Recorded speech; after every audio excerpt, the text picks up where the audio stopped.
estar ministrando e convidando pessoas, amém? Tudo bom? Amém. Levante suas mãos para cá.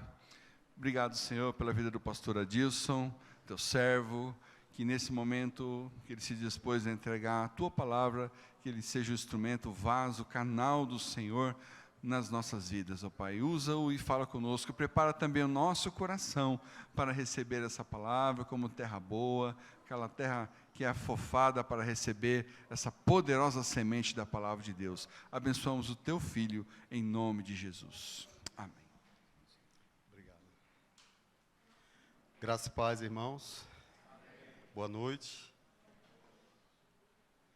Irmãos, o texto que lhes trago esta noite é o de Lucas, capítulo de número 24.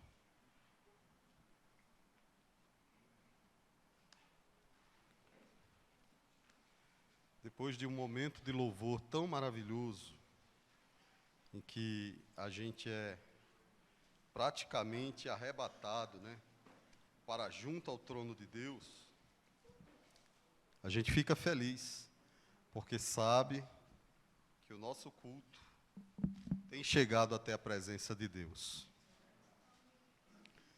Queridos, eu quero comentar com vocês a respeito do versículo 13 a seguir. O título diz assim: Os discípulos no caminho de Emaús. Naquele mesmo dia, 2 deles estavam de caminho para uma aldeia chamada Emaús, distante de Jerusalém 60 estádios. Iam conversando a respeito de todas as coisas sucedidas. Aconteceu que, quando conversavam e discutiam, o próprio Jesus se aproximou e ia com eles. Os seus olhos, porém, estavam como impedidos de o reconhecer. Então lhes perguntou Jesus: Que é isto que vos preocupa e que ides tratando à medida que caminhais? E eles pararam entristecidos. Porém, chamado Cleopas, respondeu dizendo: És o único, porventura, que, tendo estado em Jerusalém, ignoras as ocorrências desses últimos dias? E ele lhes perguntou: Quais? E explicaram o que aconteceu a Jesus, o Nazareno, que era varão profeta, poderoso em obras e palavras, diante de Deus e diante do todo o povo, e como os principais e sacerdotes e as nossas autoridades o entregaram para ser condenado à morte e o crucificaram. Ora, nós esperávamos que fosse ele que havia de redimir a Israel, mas depois de tudo isto, é já o 3º dia, desde que tais coisas sucederam. É verdade também que algumas mulheres que conosco estavam, nos surpreenderam, indo de madrugada ao túmulo e não achando o corpo de Jesus. Voltaram dizendo terem tido uma visão de anjos, os quais afirmam que ele vive. De fato, alguns dos nossos foram ao sepulcro e verificaram a exatidão do que disseram as mulheres, mas não o viram. Então lhes disse Jesus: Ó nécios, tardos de coração para crer em tudo que os profetas disseram, porventura não convinha que o Cristo padecesse e entrasse na sua glória? E, começando por Moisés, discorrendo por todos os profetas, expunha-lhes o que ao seu respeito constava em todas as Escrituras. Mas, quando se aproximaram da aldeia para onde iam, ele fez menção de passar adiante. Mas eles o constrangeram, dizendo: Fica conosco, porque é tarde e o dia já declina. E entrou para ficar com eles. E aconteceu que, estando eles à mesa, tomando o pão, abençoou-o e, Tendo-o partido, lhes deu. Então se lhes abriram os olhos e o reconheceram, mas ele desapareceu da presença deles. 32. E disseram um ao outro: porventura, não nos ardia o coração quando ele pelo caminho nos falava e nos expunha as Escrituras? 33. E na mesma hora, levantando-se, foram para Jerusalém, onde acharam reunidos os 11 com outros eles, os quais diziam: o Senhor ressuscitou e já apareceu a Simão. Amém? Glória a Deus. Irmãos, essa é uma das passagens que muito amo nos evangelhos. Essa passagem das Escrituras Sagradas que nos narra um pouco mais dos eventos que ocorreram quando Jesus ressuscitou ao terceiro dia, ela vai falar de uma maneira muito ímpar a história de 2 discípulos, ou melhor, o trajeto e o que eles conversavam enquanto estavam voltando para a sua aldeia, para o seu distrito. Essa é uma das histórias mais maravilhosas do Novo Testamento. Vocês sabem, eles ficaram conhecidos como os discípulos de Emaús. Emaús era um pequeno distrito, uma pequena cidadezinha, um pequeno vilarejo que ficava próximo de Jerusalém. Aqui no texto de Lucas, ele nos informa pelo menos 60 estádios. Isso dá mais ou menos 11 quilômetros. Bem, Joséfo, ele fala diferente, ele já diz na sua história aos Hebreus que ficava a 2 quilômetros. Eu prefiro ficar com a Bíblia, né? Que diz que ficava a mais ou menos 11 quilômetros de Jerusalém. Segundo os estudos da arqueologia, esse vilarejo ainda existe. Já procurou-se tentar definir onde ele fica, qual é o seu nome atual, mas segundo essas fontes, ele é uma cidade ou um pequeno distrito que fica exatamente a 11 quilômetros de Jerusalém, cujo nome atual é El-Kansa. El-Kansa é o nome desse distrito. Bem, vocês sabem e conhecem essa história de como esses discípulos estavam voltando para a sua casa, voltando para seu distrito, o seu vilarejo, e como eles estavam cabisbaixo, como eles estavam tristes, como eles estavam desiludidos, e eles começaram até mesmo a conversar entre si, certamente para passar o tempo, começaram a falar, começaram a conversar, e nessa conversa que eles estavam tendo, o próprio Jesus acompanhou-os. Era como se ele viesse andando e a passos largos para tentar acompanhá-los, e ali já se colocou junto a eles. E o próprio Jesus começa a falar com eles, começa a dialogar com eles. Eles começavam a conversar sobre as coisas que haviam sucedido. Verso 14. Aconteceu que enquanto eles conversavam e discutiam, o próprio Jesus se aproximou e ia com eles.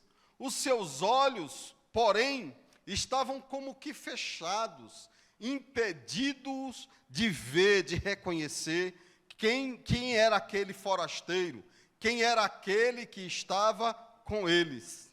E eu quero lhes falar, em primeiro lugar, sobre esse texto, que no verso 16, os olhos dos discípulos, que um chamava-se Cleopas, pelo menos é o que o texto bíblico nos diz, o outro não se sabe o nome dele, não é dito no texto bíblico, a gente só tem na história um testemunho de Eusébio de Cesareia que diz que ele se chamava Simão, mas não era o Simão Pedro, era um outro Simão. O nome Simão era muito comum. Bom, esses dois conversavam, mas um terceiro chegou entre eles que não pôde ser revelado para ele, eles não reconheceram que era Jesus que estavam falando com eles. É interessante notar que depois da ressurreição, Jesus aparece a Pedro em João 21, e ele não o reconhece. Maria Madalena também, em João 21, verso 14, visita o túmulo, Jesus aparece a ela, dialoga com ela, mas ela não sabe que é Jesus. e não reconhece. E agora nós temos 2 discípulos, Cleopas e o seu amigo Simão, talvez o nome dele fosse esse, e eles começam a conversar, Jesus ressuscitado aparece, e eles não reconheceram a Jesus. Quantas vezes, irmãos, nós também não reconhecemos a Jesus na nossa vida de oração? Tantas vezes nós estamos ocupados com tantas atividades, com os problemas, a lida da vida diária, e acabamos não reconhecendo as mãos de Jesus trabalhando a nosso favor. Não reconhecemos a Jesus, olhamos, passamos de largo e não entendemos que é Jesus que está ali, numa repartição pública, no trabalho, na faculdade. As coisas estão acontecendo, as coisas estão se encaixando na sua vida, na minha vida, mas muitas vezes nós passamos de largo e não reconhecemos Jesus. Parece que os nossos olhos estão fechados, parece que nossos olhos têm mais ou menos como se fossem umas escamas e nós não conseguimos enxergar, nós não conseguimos ver. Bem, o texto de Lucas e o texto de Marcos nos dá pelo menos uma razão pela qual os discípulos não conheceram a Jesus. Eles eram discípulos de Jesus, mas não sabiam que era Ele. Eles seguiam a Jesus de longe, mas não conheciam a Jesus verdadeiramente, experimentalmente, face a face. E São Marcos diz que Ele apareceu para eles, em Marcos 16 e 12, de uma maneira diferente. Era como se o corpo glorificado, o corpo ressuscitado, tivesse alguma coisa diferente que impedia as pessoas de reconhecer a Jesus. Meus irmãos, exercitemos o nosso discernimento espiritual. Às vezes, nós conversamos com as pessoas e dizemos para elas, mas pare de espiritualizar. Aí eu diria para você, pare de secularizar.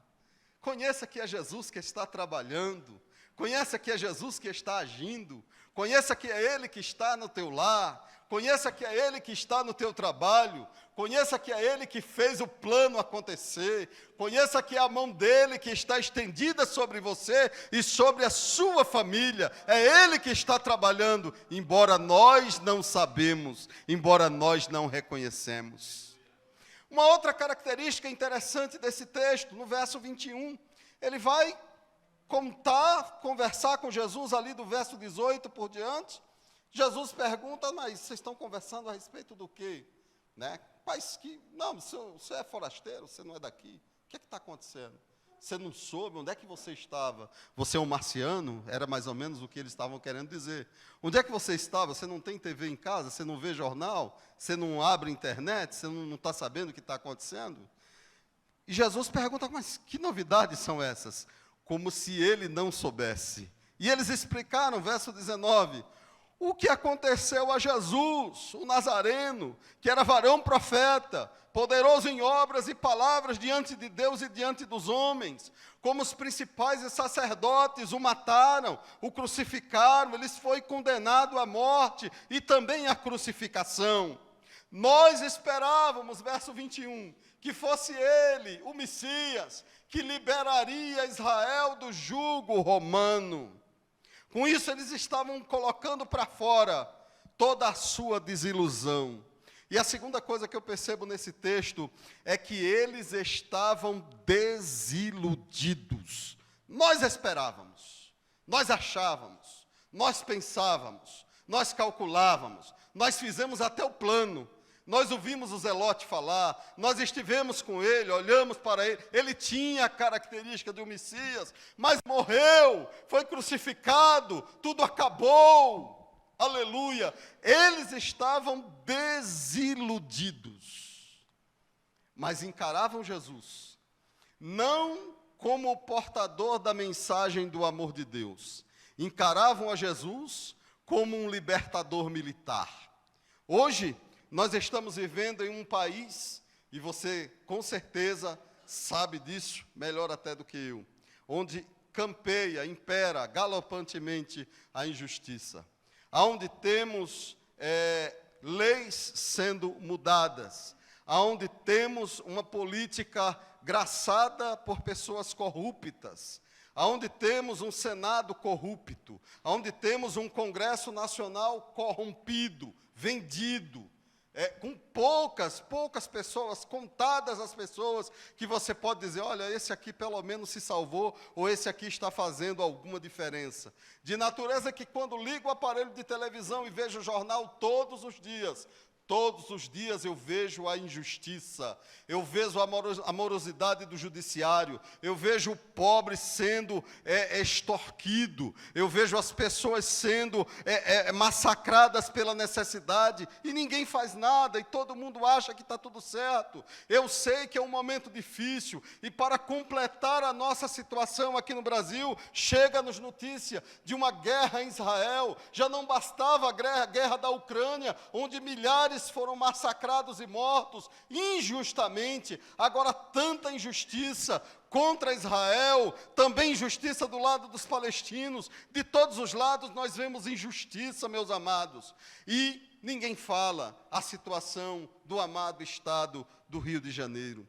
Nós estamos sensibilizados com a guerra de Israel, nós estamos sensibilizados com a Ucrânia, com a situação da Ucrânia em pedaços, sendo destruída, pessoas mortas, pessoas refugiadas na Polônia e em outros países. Mas nós temos uma guerra civil sendo travada nesse momento no estado do Rio de Janeiro, na cidade do Rio de Janeiro. Nós temos pessoas que são mortas na porta de entrada de um show de uma cantora famosa, por causa de migalhas de dinheiro, de que não podia entrar com água dentro daquele espetáculo. Olha a situação em que o nosso país se encontra, de natureza que talvez você esteja desiludido, como estavam desiludidos aqueles 2 discípulos que estavam a caminho para a cidade de Emaús. É um momento realmente de desilusão, é um momento realmente de injustiça, mas eu quero lhes dar uma notícia nessa noite. Está chegando a qualquer momento o Rei justo, o Senhor Jesus Cristo virá do céu para arrebatar a sua igreja. E não somente isso, ele vem para restaurar a justiça, ele vem para tomar o poder do STF, ele vem para tomar o poder do governo público desta terra e instalar o seu reino, e julgará com justiça e com vara de ferro, segundo diz o Salmo capítulo 2. Meus irmãos, aqueles homens desiludidos, conversando com Jesus, é um arquétipo de muita gente que hoje está entristecida, desiludida e não acredita em mais nada. Meu Deus, para onde vai o meu país? Em quem devo mais acreditar? O que é que está acontecendo? Talvez você esteja desiludindo, mas eu quero lhes dizer, Jesus está pronto para te socorrer. Ele veio trazer esperança para o seu coração, ele veio trazer paz para a sua alma, ele veio trazer certeza para o seu coração nesta noite, dizendo que nem tudo está perdido, nem todas as suas frustrações vão permanecer, porque Jesus ressuscitou, porque Jesus está vivo, porque Jesus está aqui nesta noite. Glória a Deus. Eu quero lhes dizer, como em todas as vezes que vou às Escrituras, tanto para estudar pessoalmente, talvez fazer um devocional, como temos sido orientados a fazer, e também para preparar uma mensagem. Há momentos em que sentimos que Deus fala conosco, e esse foi um deles, eu confesso para vocês. A questão de por quê os discípulos de Jesus, os apóstolos, não foram os primeiros a ver Jesus ressuscitado. Você já parou para pensar a respeito dessa realidade? Mas o que é que tem a ver Jesus aparecer a Maria Madalena? Jesus aparecer a 2 discípulos, que um deles não tem nem nome, né? Nem se sabe quem que é. Você está entendendo? O colégio apostólico, ele foi colocado em segundo plano. E agora, Jesus aparece a 2 discípulos desconhecidos, que se Lucas não narra no Evangelho, nem você nem eu nunca saberíamos que isso aconteceu, ou quem seriam essas pessoas. Então a pergunta que se faz é, por que Jesus deixou de aparecer aos apóstolos? E os apóstolos tiveram que esperar até a noite para saber, para receber uma mensagem. Alguns intérpretes pensam que os discípulos de Emaús eram ovelhas que estavam mais distantes do rebanho, por isso aconteceu. Outros comentaristas vão dizer o contrário, vão dizer o seguinte, que Jesus apareceu primeiramente a eles para preparar o coração dos apóstolos para receber a mensagem da ressurreição. Mas eu quero lhe dizer nessa noite que a resposta a essa questão, ela é diferente.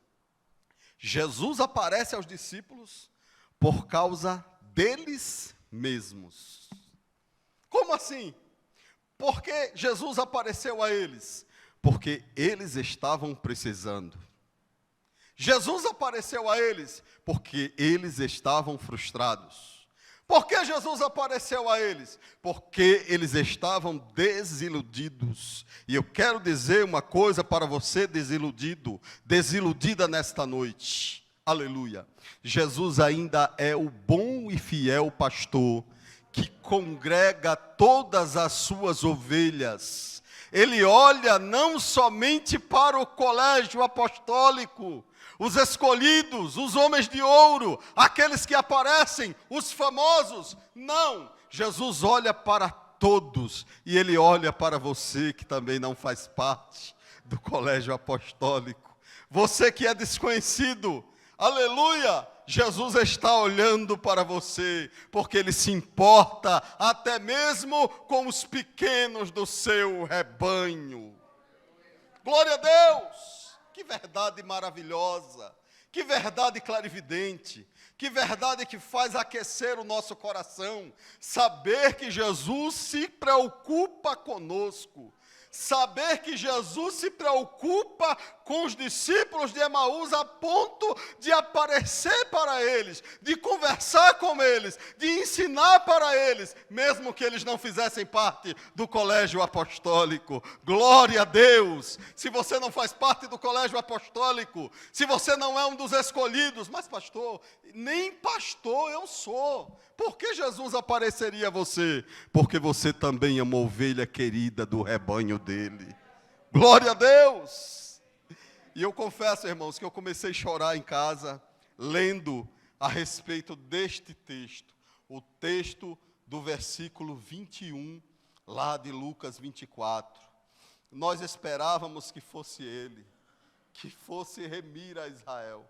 Eles estão externando a sua desilusão para Jesus, mas Jesus está ali conversando com eles, trazendo a sua presença, trazendo o calor do seu carinho, trazendo a esperança de volta, restaurando-lhes a fé.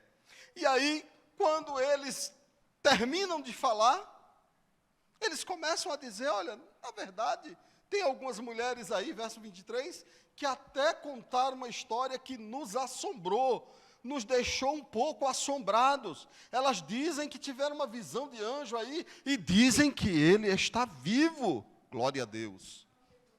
Jesus, então, começa a conversar com eles, no verso 25, dizendo, vocês são loucos? Vocês são tardios em compreender o que diz a Escritura? Será que não convinha que o Cristo padecesse primeiro e depois entrasse em sua glória? Não havia essa necessidade? Não é isso que os profetas falaram? E a partir desta conversa, ele começou a expor o que dizia as Escrituras, começando por Moisés e os profetas, a respeito de si mesmo. E ele começa a falar a respeito de Moisés. Moisés disse, Deuteronômio 18:15, Deus levantará um profeta semelhante a mim, no meio dos seus irmãos, a ele vocês vão ouvir. Isaías, um dos profetas tão maravilhosos, na verdade Isaías, ele é conhecido como o Evangelho do Antigo Testamento. Isaías 7, Jesus ia falando a respeito de si mesmo, 7,14, a virgem conceberá e dará luz a um filho, que será chamado Emanuel, Deus está conosco. Isaías 9,6, um menino nos nasceu, o principado está sobre seus ombros, e o seu nome será Deus forte, maravilhoso, conselheiro e príncipe da paz. E Jesus vai conversando com os discípulos, e o seu coração aquecendo, e Jesus vai falando a respeito dele, ensinando para eles tudo o que a Escritura dizia a seu respeito. Em terceiro lugar, Jesus lhes expõe a Escritura. Irmãos, como importante é ter esse discurso de Jesus aqui no Novo Testamento. Eu confesso para vocês que eu não sabia disso. Disse, nossa, os apóstolos, eles saem pregando, eles saem expondo o Evangelho como cumprimento das promessas do Antigo Testamento. Os judeus, obviamente, não aceitam isso até hoje. Mas os apóstolos, eles não pregaram que as profecias do Antigo Testamento, elas se cumpriam em Cristo de graça. Não, foi porque o próprio Jesus ensinou e disse que existe um elo de ligação, irmãos, entre as promessas do Antigo Testamento e os cumprimentos, através da pregação apostólica, onde todas as vezes que os apóstolos pregavam, eles pregavam sobre Cristo crucificado para salvar e Cristo ressuscitado para justificar. Todas as pregações dos apóstolos, pode observar, até do diácono Estevão, o primeiro mártir, todos eles apontavam para Cristo como cumprimento das promessas da Escritura do Novo Testamento. E esse é o elo de ligação que existe. E Jesus está mostrando para aqueles discípulos que existe este elo de ligação entre o cumprimento das promessas do Antigo Testamento e Ele, que é o verdadeiro cumprimento destas promessas. Eu posso lembrar, e eu já falei isso para vocês, mas torno a repetir, que uma certa vez estávamos em uma aula, naquela época eu estudava, eu era bem jovem, tinha meus 29, 28 anos na época, e estudava mecânica de auto. Olha só, fiz 1 ano e 9 meses de mecânica de auto ali na Obra Social Dom Bosco, fica em Itaquera até hoje, uma instituição católica que ajuda jovens que estão em vulnerabilidade.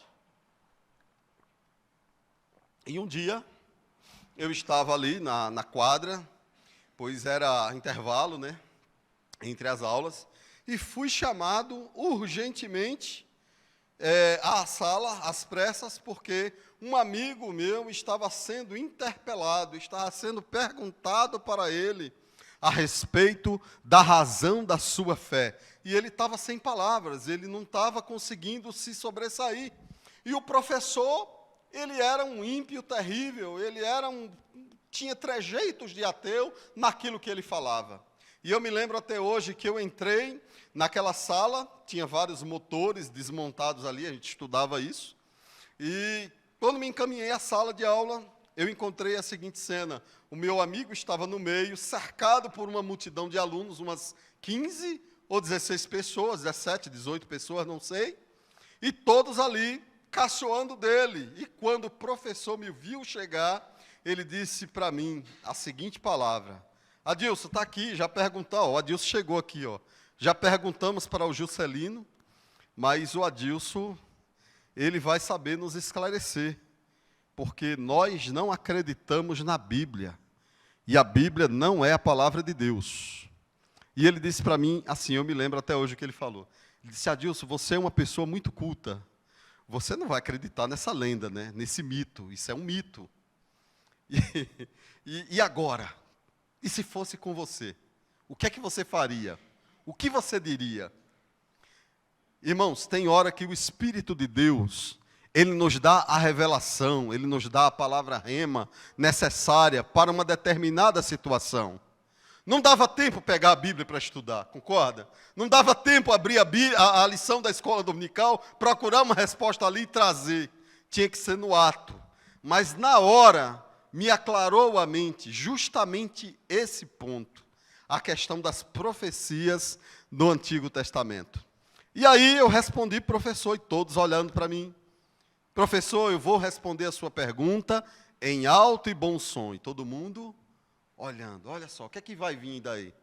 Eu disse, professor, realmente, a Bíblia é um livro humano. A Bíblia foi escrita por homens. A Bíblia pode até não ser um livro divino, desde que o Senhor consiga me explicar por que 339 profecias se cumpriram em Cristo. Se o Senhor conseguir me explicar isso, então realmente a Bíblia não é divina, é um livro humano qualquer. Porque no Antigo Testamento, dizia-se onde ele ia nascer, em Belém. Miqueias 5, verso 2. E tu, Belém Efrata, de ti me virá o legislador que legislará sobre Judá. No Salmo 22, que ele iria sofrer, que seria traído. Tudo está escrito no Antigo Testamento e se cumpriu em Cristo. Pelo menos 339 profecias foram cumpridas por Cristo. Eu quero uma explicação para o Senhor, do Senhor para essa situação. Dito isso, irmãos, parece que foi uma bomba. Todo mundo saiu, todo mundo foi embora, e depois o professor me chamou para falar, Adilson, realmente não tem como explicar não, deve ser, tem que ser um livro divino, porque 339 profecias se cumpriram nele. E então, conversando com ele, eu fui evangelizá-lo, aonde descobri que ele era filho de crente, desviado da igreja, desviado do evangelho. Mas, irmãos, percebam a importância disso. Há um elo de ligação entre as profecias do Antigo Testamento e o cumprimento em Cristo. Quando os apóstolos pregam, eles não pregam porque querem, porque acham. Eles pregam porque o próprio Jesus assim os havia orientado. Glória a Deus. Meus irmãos, a última parte, nós vamos ver a partir do versos 29 uma coisa muito interessante. Nessa conversa, eles começam a se aproximar da aldeia de Emaús. E Jesus, ele dá adeus, né? Olha, estou indo, bye bye, tchau. Foi um prazer falar com vocês. E os discípulos, diz o verso 29, que eles o constrangeram, dizendo, fica conosco, porque é tarde e o dia já declina. O sol já estava baixando no horizonte. Jesus estava querendo continuar a viagem. Os discípulos de Emaús chegam a Emaús. E Jesus dá adeus para eles. E o que é que eles fazem? Eles o constrangeram. Eu fiquei preocupado com esse texto. Sabe? Como assim? Jesus foi constrangido? E fui lá na palavra grega, um palavrão grego que eu não ouso falar para vocês qual que é. Mas no grego quer dizer o seguinte, é como se eles tivessem feito força, pego Jesus à força. Eu fui olhar diferentes versões da Escritura da Bíblia, como vocês as têm em casa. A palavra grega quer dizer que eles constrangeram, aqui no texto da atualizada. Em outra versão, na versão nova atualizada, diz que eles o convenceram. E tem uma outra versão, que é muito interessante, a versão King James, ela vai dizer que eles insistiram muito. A contemporânea diz que eles falaram, não, permaneça conosco, Jesus, permanece conosco, a fim de convencer Jesus a ficar com eles. Mas assim, lá no grego, a ideia que se dá é como se eles tivessem pego o braço de Jesus mesmo. Não, não vai não. Agora que você começou, você vai continuar. Não vai não. Não vamos deixar você ir. E tem uma outra versão que eu estava lendo em inglês, que diz que eles imploraram a Jesus para que Jesus ficasse com ele. Eu achei lindo isso. Mas assim, eu tenho que me ater a essa questão de eles haverem constrangido. Porque quando você vai olhar, o que significa a palavra constranger? Ela tem diversos sinônimos e parece que todos eles são fortes, né?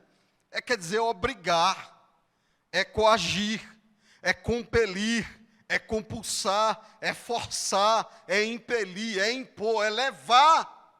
Então Jesus queria ir, mas eles os levaram à força, ali vamos dizer, na força do argumento, ou na força do seu rogo, para que eles fossem até a sua casa. Entende isso, irmãos? Algumas vezes, meus irmãos, é importante que nós valorizemos a presença de Jesus.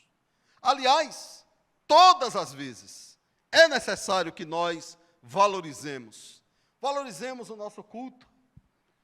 Valorizemos a nossa comunhão com Deus. Valorizemos os nossos momentos na casa de Deus.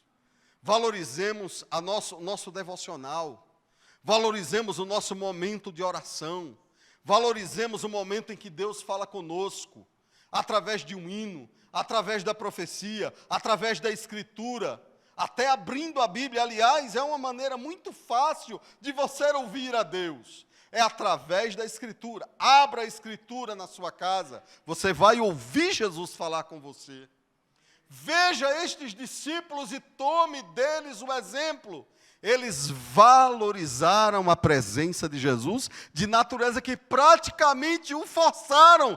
Como quem diziam, não vai não, vai ficar conosco. Queremos mais da tua presença.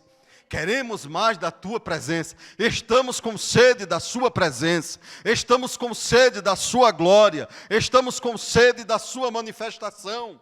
Culto bom, irmãos, ninguém quer ir para casa.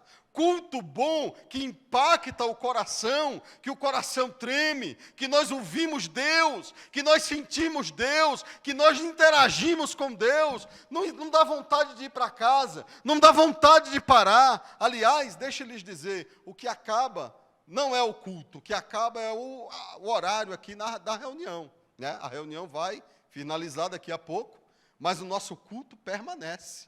Nós devemos continuar na presença de Jesus.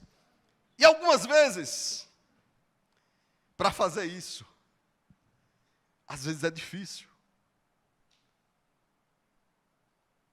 É difícil fazer e manter uma vida de devocional.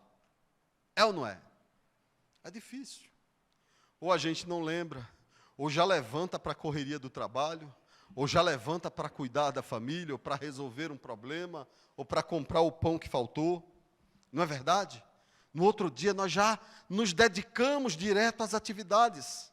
E convém que nós olhemos para esses discípulos agarrados à orla do manto de Jesus e pensemos o seguinte: essa semana e daqui para frente, eu vou me esforçar para valorizar a presença de Jesus em cada momento, aonde eu estiver, com quem eu estiver, o que eu estiver fazendo. Eu preciso forçar a minha agenda. Eu preciso forçar a minha agenda para comparecer diante de Jesus, para ter um colóquio, uma conversa com Ele e se apropriar de sua presença maravilhosa.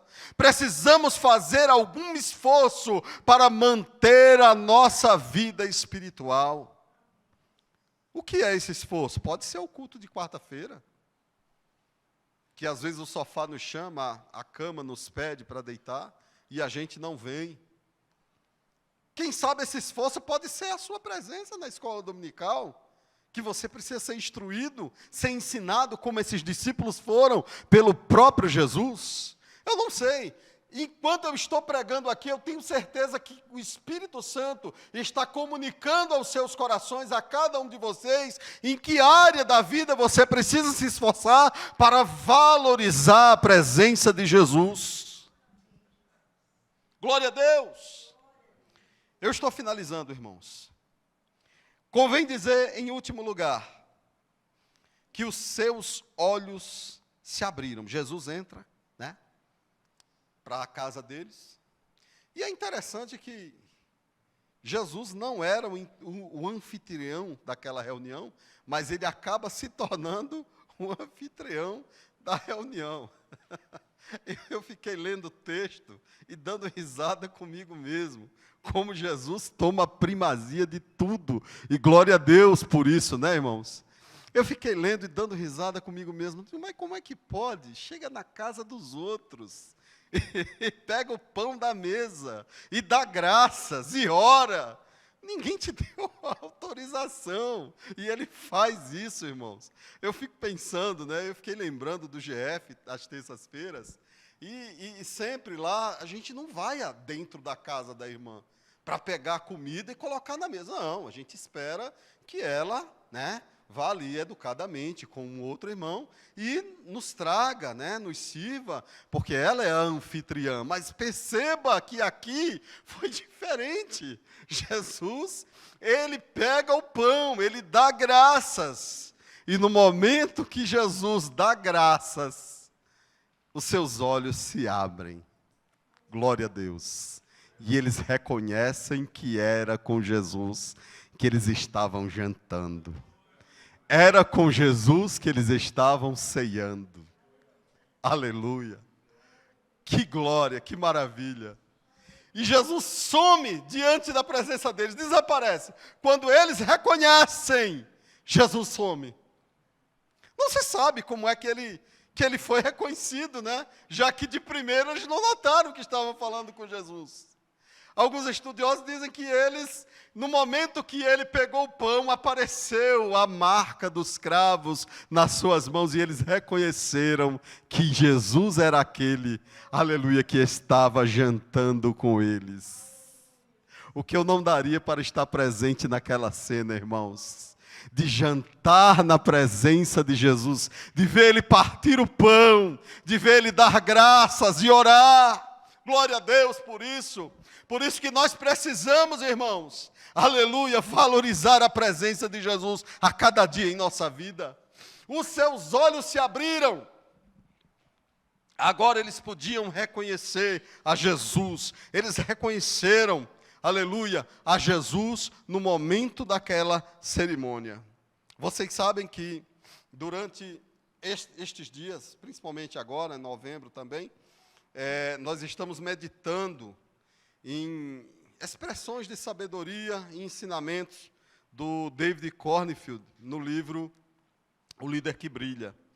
E, assim, hoje é dia de falarmos da revelação de Deus. É dia de falarmos da revelação de Deus nesse domingo. Como é que Deus se revela?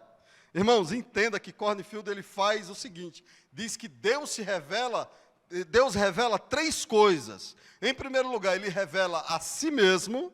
Em segundo lugar, ele revela os seus propósitos para com a nossa vida. E em terceiro lugar, ele revela o seu próprio modo de agir. E como é que ele faz isso, pastor Adilson?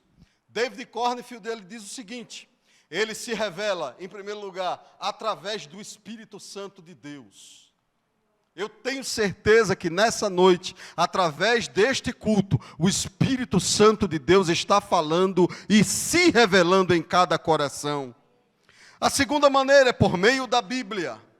Bíblia aberta quer dizer revelação de Deus. Deus, ele fala, ele se mostra, ele aparece, ele ensina através da Bíblia.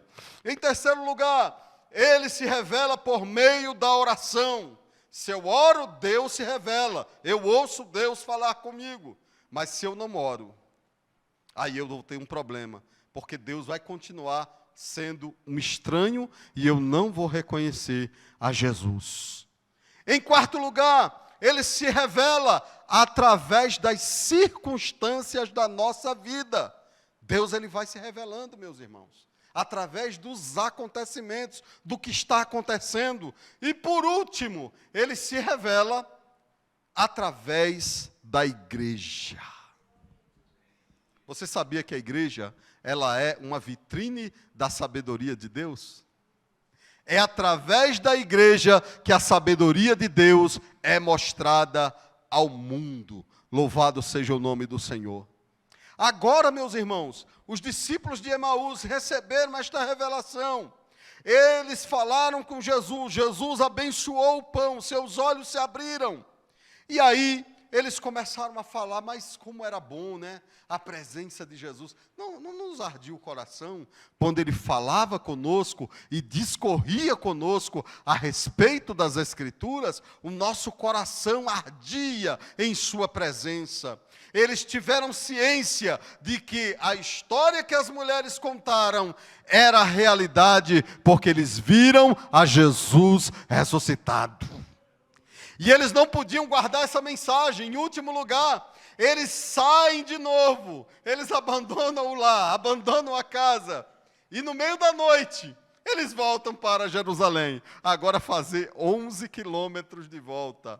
Irmãos, isso mostra para nós, aleluia, que a mensagem da ressurreição é urgente. Isso mostra para nós que o nosso dever de evangelizar, de pregar a Jesus crucificado e ressuscitado, é uma mensagem urgente que tem que alcançar todas as pessoas em todas as partes. Aleluia, agora que nós tivemos comunhão com Ele, agora que nós sabemos que Ele ressuscitou, agora que nós estamos cientes do seu poder, aleluia, nós precisamos divulgar aquilo que está no verso 24, o Senhor ressuscitou e já apareceu a Simão.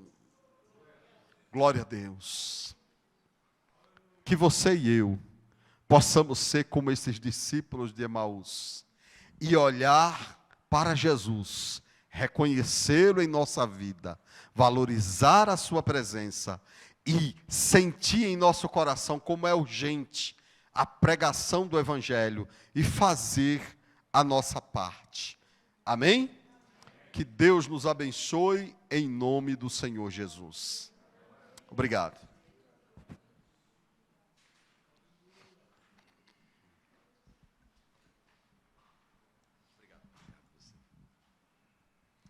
Amém, queridos? Feche os nossos olhos, vamos falar com o Senhor, diante de tudo que vimos agora, e fale com Deus, se você está disposto, de tudo que você conhece de Deus, de tudo que você tem recebido de Deus, de ser um daqueles que proclamam o nome de Jesus, amém? Senhor, aqui está a tua igreja diante dessa palavra, aqui estamos nós, ó Pai, reconhecendo que o Senhor veio até nós, o Senhor deu a sua vida e o seu amor inexplicável, Jesus nos alcançou. Obrigado porque os nossos olhos foram abertos, Pai, para entender o que o pecado estragou, como que fomos destruídos por causa da carne, do pecado, do mal.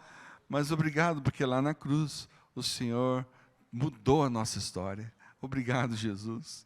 Ajuda que nossos olhos não sejam tampados, Senhor, para que outras coisas do mundo queiram nos cegar, mas ao contrário disso, que nós estejamos atentos e transbordando desse amor para outras pessoas. Abençoa cada um dos meus irmãos que está aqui, Pai, que essa mensagem poderosa em nós comece a fluir, Pai, como bom perfume de Cristo que está em nós, que comece a exalar e a atrair outros até nós também, porque o Senhor está em nós, Senhor. E aqui está a tua igreja, eis-nos aqui, usa-nos, Pai, nesse tempo final, nessa reta final que estamos vivendo, esperando que o Senhor vai voltar para nos levar a estar contigo. Muito obrigado, Senhor, porque o Senhor se revelou a nós. Aleluia, em nome de Jesus. Amém. Amém. Queridos irmãos, gostaríamos também de orar por alguém que está enfermo, que gostaria de receber a unção. Vamos todos ficar de pé. Se você está enfermo e gostaria de receber a unção com óleo, pode vir aqui à frente, que nós, os pastores, estarão orando por você, ministrando sobre a sua vida. Amém? Pode vir. Nós queremos, essa é a palavra de Deus que nos orienta a fazer. Amém. Glória a Deus. Pode vir.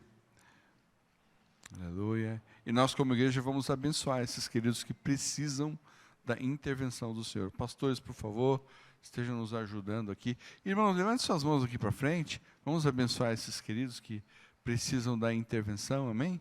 Vamos orando. Levante sua voz. Pai, aqui estão os teus filhos, ó Deus, que precisam do toque do Senhor sobre eles, que precisam de receber saúde nas suas vidas. Por isso, declaramos que as suas células sejam renovadas agora. O poder do alto, o Senhor é o Criador da nossa vida e tem poder para curar, Senhor, para livrar de todo mal, em nome de Jesus. Queremos aqui apresentar esses teus filhos que estão aqui. Queremos lembrar também, ó Deus, do pastor Renato Godoy, que não está aqui hoje, abençoando ele, completa a tua bênção na vida dele, da Vitória. Também abençoa a irmã Helena, completa a tua obra na vida dela. Queremos o Senhor operando poderosamente. Lembramos também do Valberto, Pai, que precisa de um milagre do Senhor. Queremos lembrar do irmão Rogério Carmona também. Jesus, cura ele completamente nesse processo que ele está passando, das quimioterapias. A irmã Sandra também, que esteve recentemente com o Covid. Abençoa, Deus, outros que precisam do teu toque. Irmã Maria, Pai, vai de encontro, Pai, a cada um daqueles que estão necessitados de saúde, e o Senhor tem todo o poder. Deus, o que é para Ti, que ressuscitou um morto, de curar uma enfermidade? Para o Senhor nada é impossível. Por isso nós estamos clamando que haja saúde sobre a Tua igreja, Senhor, que haja vida, disposição, com o propósito de que a nossa vida seja útil ao Senhor. Abençoa aqui o teu povo que está aqui, Pai, que haja vida e saúde sobre todos nós, Senhor. Aleluia. Nós queremos usar a nossa vida, a nossa saúde e tudo que há em nós, para que o teu nome seja louvado e glorificado, que a glória do Senhor se manifeste em nós, para abençoar muitos outros, em nome de Jesus. Aleluia. Amém e amém.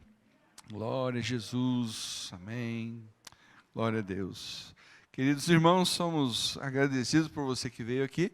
Você vai voltar para sua casa. Como disse o pregador, o culto não acabou. Amém?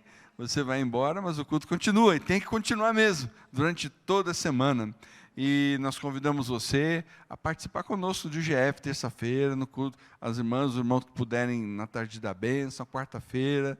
Enfim, as atividades você conhece, né? E hoje é o último dia para se inscrever no Congresso de Missões. Então, se você quiser, tem o link, né? O pastor Ed já está lá nos grupos, você pode entrar lá, cadastrar.